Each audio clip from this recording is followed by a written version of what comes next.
My dear students, आज की class में फिर मैं नेक्स्ट रिएक्शन को लेकर हाजिर हूँ। इसमें हम पढ़ेंगे endothermic reaction and exothermic reaction. Endothermic और एक्सोथर्मिक दोनों को मैं बताने जा रहा हूँ। ये पार्ट 10 हो सकता है बच्चा, देखते रहना, पार्ट वाइज पार्ट देख लेना, समझ लेना। उष्मा शोषी इंडोथर्मिक का मतलब ऐसा रिएक्शन है जिसमें उष्मा का शोषण होता है, माने उष्मा को एब्जर्व किया जाता है। याद रखना, उष्मा शोषी जहाँ हम एंडोथर्मिक पढ़ेंगे, इसमें उष्मा को एब्जर्व किया जाएगा, शोषण किया जाएगा। और एक्सोथर्मिक रिएक्शन में उष्मा जो होती है वह रिलीज होती है, वो बाहर निकलती है।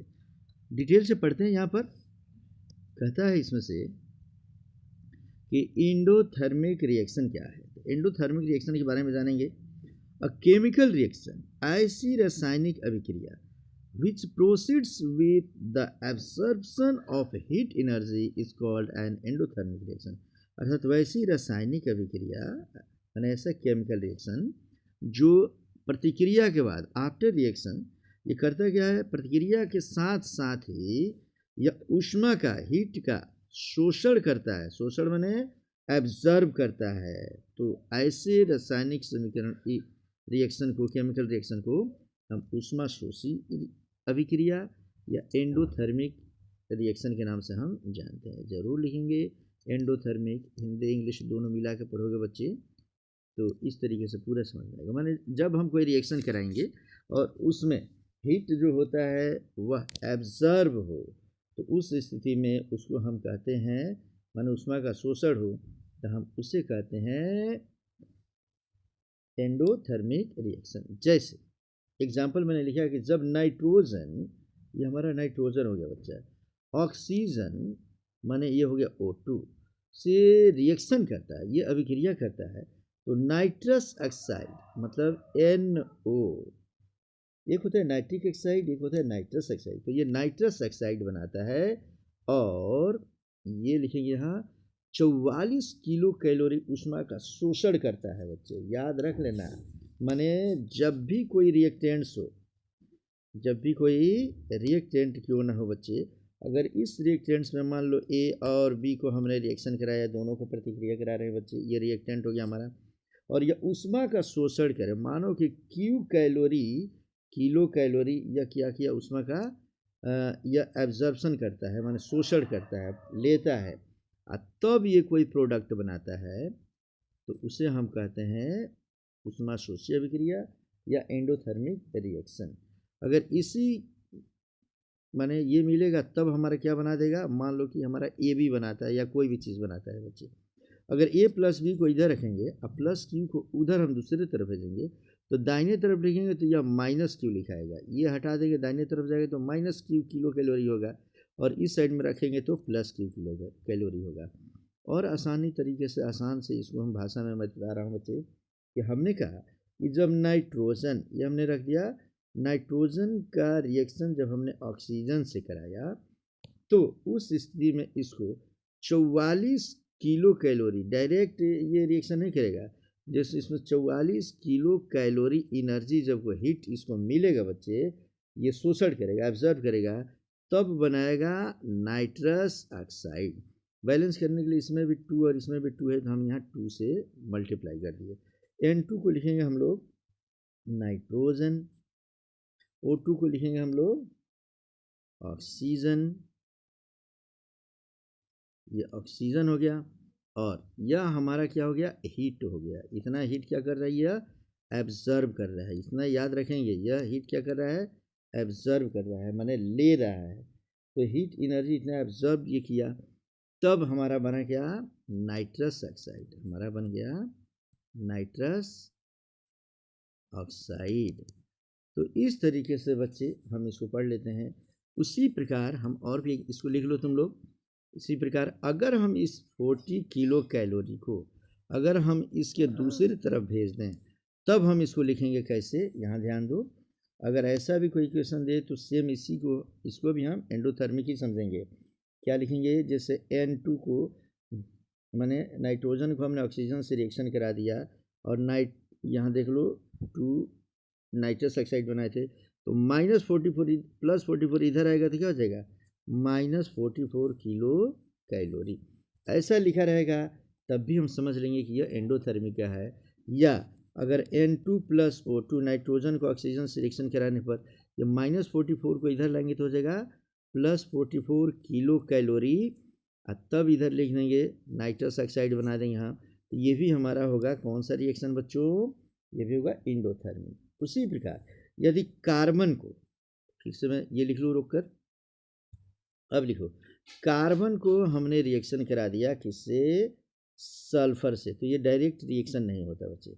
कार्बन को सल्फर से रिएक्शन कराने पर इसमें 22 किलो कैलोरी, इसमें हम जब हीट देते हैं तब इतना इसको हीट जब ये एब्जर्व करेगा, माने इतने हीट तक इसको हम क्या करेंगे, गर्म करेंगे, उस स्थिति में ये बनाता है हमारा क्या, कार्बन डाइसल्फाइड बनाएगा, कार्बन डाइसल्फाइड।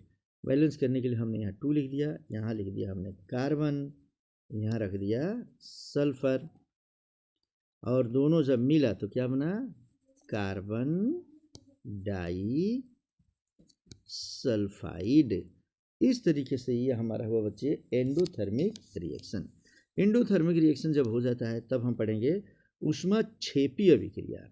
ऊष्माक्षेपी का मतलब होता है बच्चे एक्सोथर्मिक। एक्सोथर्मिक का मतलब है रिलीज करना। जब किसी रिएक्शन में एनर्जी रिलीज हो, क्या हो, रिलीज हो बच्चे, मुक्त हो, बाहर निकले, तो हम ऊष्माक्षेपी कहते हैं। तो कहता इसका हम यहाँ पढ़ लेंगे बच्चे, इसका डेफिनेशन लिख लो। अ केमिकल रिएक्शन, ऐसी रासायनिक प्रतिक्रिया associated with the revolution of heat energy is called an exothermic reaction.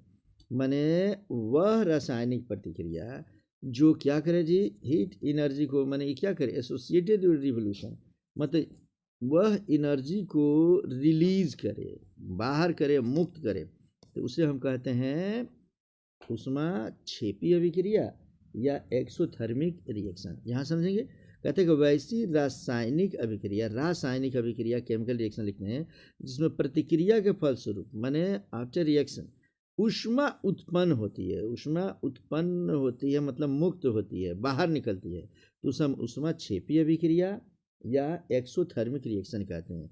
अर्थात इस रिएक्शन में ऊष्मा बाहर निकलती है। ऊष्मा क्या होती है जी, बाहर निकलती है, माने ऊष्मा रिलीज होती है, याद रखेंगे हम लोग, बाहर निकलने का मतलब ये हुआ। जैसे हमने कहा बच्चे, यहाँ पे देखो सामान्य तौर पर लिखा है कि कार्बन, सी से लिख दें, कि कहता है कि carbon reacts with oxygen. Carbon को जब ऑक्सीजन से रिएक्शन कराते हैं बच्चे, तो कहता है कि इट मैक्स, तो कहता है कि इट मैक्स, यह बनाता है, क्या बनाता है बच्चे, तो कार्बन डाइऑक्साइड, एंड रिलीजेस, और मुक्त करता है कितना, 94 किलो कैलोरी हीट। अर्थात जब कार्बन को ऑक्सीजन से हमने रिएक्शन करा दिया बच्चे, तो ये बनाता क्या है, कार्बन डाइऑक्साइड, लेकिन इसी के साथ 94 किलो कैलोरी एनर्जी, ये हीट जो है यह मुक्त करता है, बाहर इसमें से निकल जाता है बच्चे। हम इसको वही लिखेंगे कि जब, जैसे हम इसको लिख लेंगे कार्बन, और यहाँ क्या लिखेंगे हम लोग, ऑक्सीजन, और दोनों को हमने जैसे ही रिएक्शन कराया बच्चे, तो उस स्थिति में यह मुक्त करता है क्या, कार्बन डाइऑक्साइड। तो इस तरीके से बच्चे, और यह इतना हीट जो हुआ वह क्या किया, रिलीज कर दिया, यह रिलीज कर दिया। इसी को अगर हम कहते हैं कि अगर इधर के प्लस किलो कैलोरी को अगर हम इसको लेफ्ट साइड लेकर आते हैं, तो यह प्लस का सिंबल माइनस में बदल जाएगा। उस स्थिति में हम इसको लिख सकते हैं कि कार्बन, जब कार्बन ऑक्सीजन से रिएक्शन करता है, तो 90 किलो कैलोरी जो होता है, इसको क्या करना पड़ता है, यह मुक्त करता है बच्चे, तब बनता है हमारा क्या, कार्बन डाइऑक्साइड। इस तरीके से हम इसको आराम से लिख लो बच्चे। और हमने इसी प्रकार लिख दिया बच्चे। अगला एग्जांपल भी दिया है कि सोडियम, जब हमने क्या कर दिया जी, सोडियम को जल से अभिक्रिया कराते हैं, हमारे वाटर से, जब भी हम इसको जल से रिएक्शन कराएंगे बच्चे, इसे समझ लेना, तो यह रिएक्शन कराएंगे तो सोडियम हाइड्रोक्साइड का निर्माण बनता है NaOH, और इसी के साथ 100 यहाँ लिख रहे हैं 141 किलो जूल प्रति मोल। किलो जूल प्रति मोल ऊष्मा क्या होती है? मुक्त होती है। यहाँ लिख लेंगे बच्चे हम लोग सोडियम, और यहाँ लिख लेंगे हम लोग वाटर। माने सोडियम को जल में जैसे ही हम रिएक्शन कराएंगे तुरंत बनेगा सोडियम हाइड्रोक्साइड। क्या बनेगा? सोडियम, यहाँ लिखेंगे हाइड्रोक्साइड। सोडियम हाइड्रोक्साइड का यह समझ लो बना देगा बच्चे। तो ये हम जानेंगे, इस यही वजह कि सोडियम को समझ लो बच्चे हम किरोसिन तेल में रखते हैं। जैसे ही इसको जल में मिलाएंगे यह तुरंत रिएक्शन करता है, सोडियम हाइड्रोक्साइड में बदल जाता है बच्चे, और 141 किलो जूल प्रति मोल इसमें से ऊष्मा भी मुक्त होती है बच्चे। चलो, तो इस तरीके से हमने यहाँ रख दिया। अब अगला जो हम पढ़ेंगे वह पढ़ेंगे हम लोग रिवर्सिबल रिएक्शन। तो उसको भी मैं इसी में पढ़ा देता हूँ बच्चे। चलो, कहता है कि रिवर्सिबल रिएक्शन क्या है। तो कहता है अ केमिकल रिएक्शन, ऐसी रासायनिक प्रतिक्रिया which completes in both direction is known as reversible reaction. माने ऐसी रासायनिक प्रतिक्रिया जो दोनों दिशा में हो, एक दिशा में नहीं बल्कि दोनों दिशा, माने इधर को जोड़े तो उधर भी बन जाए और उधर जोड़े तो इधर। माने इसमें रिएक्टेंट्स और प्रोडक्ट दोनों तरफ से प्रतिक्रिया हो जाए तो उसे ही हम कहते हैं उत्क्रमणीय अभिक्रिया, प्रतिक्रिया या अभिक्रिया या रिवर्सिबल रिएक्शन। वही लिखा हूँ कि वैसी रासायनिक अभिक्रिया जो दोनों दिशा में संपन्न होती है उसे उत्क्रमणीय अभिक्रिया कहते हैं। इसे ये सिंबल देख लो बच्चे, दोनों तरफ सिंबल हम लिखते हैं, इस सिंबल से सूचित करते हैं। ठीक है, ये सिंबल इसका महत्वपूर्ण है, ये सिंबल जरूर याद कर लोगे बच्चे। मतलब ये हुआ बच्चों कि हमने तुम्हें क्या लिखा कि जो दोनों तरफ रिएक्शन होता है उसे ही हम उत्क्रमणीय अभिक्रिया कहते हैं। जैसे इसे समझो, कहा कि हाइड्रोजन आयोडीन से अभिक्रिया कर। हाइड्रोजन किससे अभिक्रिया करेगा? आयोडीन से जब अभिक्रिया करता है, रिएक्शन करता है, तो it makes hydrogen iodide, hydrogen iodide बनाता है। तथा हाइड्रोजन आयोडाइड को गर्म कर दिया जाए तो हाइड्रोजन और आयोडीन में टूट जाता है। इसको बनाने का सबसे आसान तरीका देखो बच्चे, इसको हम लिखेंगे इस तरीके से। ये हमने जगह बना लिया। यहाँ देखो, हाइड्रोजन को हमने जब आयोडीन के साथ रिएक्शन कराया तो यह बन जाता है हमारा क्या? Hydrogen iodide. लिख लेते हैं हम लोग, यहाँ लिखते हैं हम लोग हाइड्रोजन, यहाँ लिखेंगे आयोडीन, IODIN, आयोडीन। यह हमारा बना क्या दिया? हाइड्रोजन आयोडाइड, हाइड्रोजन आयोडाइड बना दिया। लेकिन जैसे ही हाइड्रोजन आयोडाइड को बैलेंस करने के लिए यहाँ मैं 2 लिख रहा हूँ बच्चे, इसको यदि हमने गर्म कर दिया, क्या कर दिया जी? गर्म कर दिया, तो ये बना देता है हाइड्रोजन और आयोडीन में टूट जाता है। माने यह रिएक्शन जब हम लिखेंगे बच्चे तो ये देखो, यहाँ का सिंबल ये से ना देकर, यहाँ हम सिंबल देंगे ऐसे, इस तरीके से। माने ये लेफ्ट साइड रिएक्शन करता है तो राइट साइड बन जाता है। अर्थात रिएक्टेंट, जब कोई रिएक्टेंट अगर रिएक्शन करे तो राइट साइड का प्रोडक्ट बन जाए, और उस प्रोडक्ट को अगर हम गर्म कर दें तो लेफ्ट साइड वाला बन जाए। माने ये इधर बन जाए और ये वाला इधर बन जाए। माने दोनों तरफ से जो रिएक्शन होता है उसे ही कहते हैं हम लोग उत्क्रमणीय या रिवर्सिबल रिएक्शन। तो इस तरीके से बच्चे ये हम पढ़ लिए कि उत्क्रमणीय अभिक्रिया क्या है। अब हम पढ़ेंगे अनुत्क्रमणीय अभिक्रिया। क्या पढ़ेंगे? अनुत्क्रमणीय। इसको हम कहते हैं इरिवर्सिबल रिएक्शन। क्या पढ़ेंगे बच्चे? Irreversible reaction. तो चलो, इरिवर्सिबल रिएक्शन का मतलब ये हुआ बच्चे कि ऐसा रिएक्शन, यहाँ ध्यान दो, irreversible reaction a chemical reaction, ऐसी रासायनिक प्रतिक्रिया बच्चे विच प्रोसीड्स इन सिंगल डायरेक्शन, जो एक ही दिशा में सिर्फ होती है, दोनों तरफ से नहीं होती है बच्चे। जैसे कि पहले में इधर भी बनता था और इधर भी दोनों तरफ से रिएक्शन होता था, ऐसा ना हो, सिर्फ एक ही दिशा में रिएक्शन हो, is known as the irreversible, I लिखेंगे आर लिखेंगे डबल आर, इरिवर्सिबल रिएक्शन। अर्थात यहाँ देख लो बच्चे, हमने उसी को लिखा है कि वैसी रासायनिक अभिक्रिया, रासायनिक लिखते हैं, जो एक ही दिशा में संपन्न होती है उसे अनुत्क्रमणीय अभिक्रिया कहते हैं या इरिवर्सिबल रिएक्शन के नाम से हम जानते हैं। कहता है कि जैसे पोटेशियम क्लोरेट को गर्म करने पर पोटेशियम क्लोराइड तथा ऑक्सीजन बनता है, परंतु पोटेशियम क्लोराइड को अगर ऑक्सीजन से मिलाने पर पोटेशियम क्लोराइड कभी भी नहीं बनेगा। इसको हम इस तरीके से समझ लेंगे कि यह एक ही दिशा में होता है। जैसे हमने क्या किया, इसको समझते बच्चे, potassium chlorate KClO3, potassium chlorate को हमने क्या किया जी, गरम कर दिया। तो गरम किया तो इससे क्या बना, पोटेशियम क्लोराइड, ये बन गया, और इससे हमारा ऑक्सीजन मुक्त हो गया बच्चे। यदि हम चाहें कि पोटेशियम, इसको लिख लेंगे, लिखते हैं बच्चे, ये होगा हमारा पोटेशियम क्लोरेट, और गर्म किए तो ये हमारा क्या बना, बोलो बच्चे, ये बना पोटेशियम क्लोराइड। क्या बनेगा, पोटेशियम क्लोराइड। और ये हमारा क्या बना, बोलो, ऑक्सीजन। तो ऑक्सीजन बन गया बच्चे। तो अगर हम बैलेंस करते हैं, यहाँ 3 दिया है बच्चे, देख लो, तो यहाँ 2 से मल्टीप्लाई कर देंगे तो सम हो गया, यहाँ 3 से कर देंगे तो 6 ऑक्सीजन इधर हो गया, और 2 यहाँ 6 ऑक्सीजन इधर, 2 KCl हो गया, तो 2 KCl यहाँ कर दिया, बैलेंस हो गया। तो मतलब मैं ये बताना चाहता हूँ बच्चे, यहाँ ध्यान दो ठीक तरीके से, कलर पे ध्यान दो, कि इसको हम गर्म करेंगे तो ये तो बन जाएगा, लेकिन इसको अगर हम चाहें कि अब रिएक्शन कराने से KClO3 बने, तो ऐसा नहीं बनेगा, क्योंकि ये रिएक्शन हमेशा एक ही दिशा में होता है। ठीक है बच्चे, तो इसे हमने बताया इरिवर्सिबल रिएक्शन। यहाँ तक हम पढ़ चुके हैं बच्चे।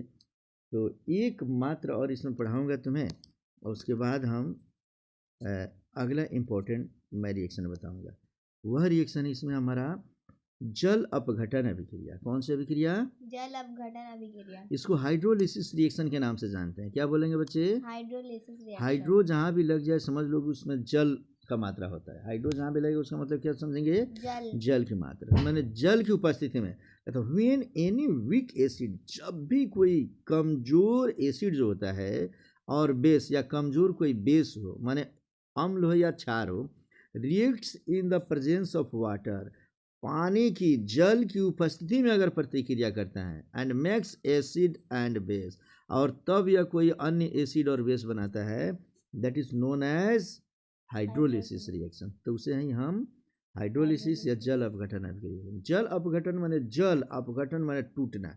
जल में जब कोई एसिड बेस का माने अगर कंपाउंड जाकर टूट कर कोई नया अगर कोई एसिड बेस बनाता है, तो उसे ही हम कहते हैं जल अपघटन अभिक्रिया। हाँ, या हाइड्रोलिसिस रिएक्शन। जैसे हमने यहाँ पे लिखा है बच्चे कि जब कोई निर्बल अम्ल माने वीक एसिड या क्षार या वीक बेस जल की उपस्थिति में, in the presence of water, जल से अभिक्रिया कर, ये जल से रिएक्शन करता है, H2O से रिएक्शन करता है, और अम्ल और क्षार बनाता है, तो उसे हम जल अपघटन अभिक्रिया या हाइड्रोलिसिस रिएक्शन के नाम से हम जानते हैं। इसी को मैं यहाँ लिख रहा हूँ बच्चे। देखो, हमने किया कि ये ZnSO4 जिंक सल्फेट हमने ले लिया बच्चे, ठीक है ना। जिंक सल्फेट को हमने जल की उपस्थिति में हमने इसको गर्म कर दिया। जिंक सल्फेट को जल की उपस्थिति में जैसे ही गर्म करते हैं, अभिक्रिया करा दिए, ये तुरंत हमारा Zn जो है इसके साथ जुड़ता है, तो यह बनाता है कि हमारा, देखो, जिंक इसका एक ऑक्सीजन के साथ मिलकर हो जाएगा अलग, और यह बनेगा हमारा, और हाइड्रोजन जो है इसके SO4 के साथ मिल जाता है। तो हाइड्रोजन जब SO4 के साथ मिलेगा, क्योंकि ये प्लस और ये माइनस है, ये प्लस और ये माइनस है, तो हाइड्रोजन SO4 के साथ मिलता है तो बनाता है H2SO4। क्या बनाएगा, H2SO4। और जिंक ऑक्सीजन के साथ मिलकर बनाता है जिंक ऑक्साइड, ZnO। समझ गए बच्चे। नाम मैं इसका लिख देता हूँ, इसे हम कहते हैं जिंक सल्फेट। और इसने किसकी उपस्थिति में, वाटर की उपस्थिति में इसको हमने किया, हिट कर दिया, गर्म कर दिया जल की उपस्थिति में, तो क्या बना दिया, हाइड्रोजन, हाँ, हाइड्रोजन सल्फेट बना दिया बच्चा। इसी को हम क्या कहते हैं, सल्फ्यूरिक अम्ल। क्या बोलते हैं बच्चे, सल्फ्यूरिक एसिड। क्या बोलेंगे, सल्फ्यूरिक एसिड। और यह हो गया हमारा जिंक ऑक्साइड। नाम जरूर लिखोगे बच्चे जो भी रिएक्शन लिखोगे। और अब हमको इसे थोड़ा बैलेंस करना हो तो देख लो, इधर जिंक एक है, इधर भी जिंक एक है, इधर ये सल्फर एक है, इधर भी सल्फर एक है। ऑक्सीजन की संख्या 4 और 4 और 1 5 हो गया, और यहाँ 4 और 1 5 हो गया, 5 हो गया। अर्थात अब ये बैलेंस है बच्चे, इसमें मुझे कुछ करने की ज़रूरत नहीं है। इस तरीके से वही हमने तुम्हें यहाँ पे बता दिया कि जिंक सल्फेट जल से रिएक्शन कर सल्फ्यूरिक एसिड तथा जिंक ऑक्साइड बनाता है। रिएक्शन हमने लिख दिया है बच्चे। अब हम आगे पढ़ेंगे एक ठो अति महत्वपूर्ण अगले वीडियो में। कौन सा रिएक्शन बच्चे? 11 नंबर यार। वीडियो में पढ़ेंगे ऑक्सीडेशन एंड रिडक्शन। क्या पढ़ने जा रहे हैं? Oxidation and reduction. काफ़ी इंपॉर्टेंट है ये, इसीलिए इसका स्पेशल वीडियो बनाऊंगा। ऑक्सीडेशन को हम ऑक्सीकरण कहते हैं या उपचयन कहते हैं हिंदी में कई नाम होते हैं, लेकिन इंग्लिश में एक ही नाम होता है बच्चा। रिडक्शन को हम अवकरण कहते हैं या अपचयन कहते हैं। तो ये हम पढ़ने जा रहे हैं नेक्स्ट पार्ट 11 में पढ़ेंगे बच्चे। तब तक पार्ट 10 कंप्लीट करो। मिलते हैं नेक्स्ट वीडियो में।